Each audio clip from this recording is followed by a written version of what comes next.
It's a heads up tonight for millions of Americans with their heads down, from teenagers in junior high to traders on Wall Street. Think about your body position for a second. You're hunched forward in a flexed position. It puts extra pressure on the discs in the neck. And when you're hunched over at a 60-degree angle looking at a mobile device, Pressure on discs, pressure on nerves, and a lot of that pain. It's called text neck. Take a look closely at these shocking x-rays. Look right here. Kids as young as 7 years old developing spinal problems from bending over their smartphones for several hours a day. It's a condition that doctors are now calling text neck. The human head weighs about 10 pounds to 12 pounds. Bending it apparently can raise that to the equivalent of 60 pounds on the weight of your neck. For a 7-year-old, that's like carrying around another 7-year-old on his neck. So text necks can cause muscle strain, pinched nerves, herniated discs, headache, anxiety, depression, and even heart rate and blood pressure are affected. So what can we do to prevent this condition in our kids and ourselves? Here with some important tips, Dr. Kelly Starrett, a physical therapy and co-founder of Mobility WOD, author of The Supple Leopard, joins us now at Fox & Friends. Okay, Dr. Kelly Starrett, what are we going to do about text neck? The x-ray, the proof is in it.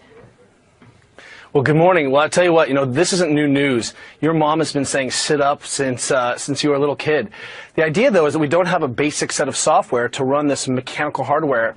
People are doing this, have been in these positions for a long time. The problem is now this x-ray has literally given us Superman vision, and people are freaking out a little bit. Well, so, I can't get this visual out of my head that you put forward in some research. Is that the equivalent of a 7-year-old hanging from a 7-year-old's neck? That's the weight that's on their neck. Obviously, when we see this, every angle that you're looking down creates more weight added to the neck. So what do we do to correct this? You say use the 3-hand rule. What does that mean?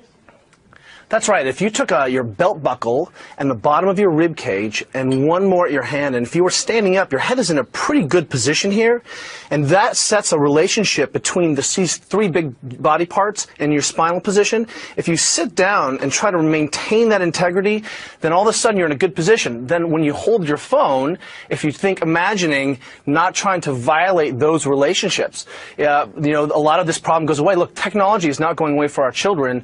The Kaiser Family Foundation said that kids are spending between 8 and 18 are spending about 7.5 hours a day. We're not going to get technology out. What we have to do is remind our kids that, hey, if you're in this position where the hands are coming together on any one of these landmarks, then what we need to do is remind our kids to get back up.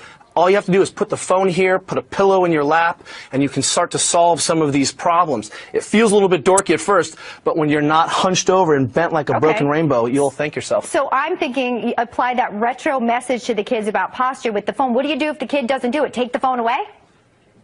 Well, I have 2 daughters, and we're not tech agnostic at our house. What we've done is we've said, hey, look, we've taught you guys how to sleep and how to brush your teeth and how to dress yourselves. This is how you inoculate your body against the ill effects of working with the modern world. And when our kids find themselves in a bad position, we just kindly remind them, hey, that's not what our family does. And the second violation, tech goes away for the day.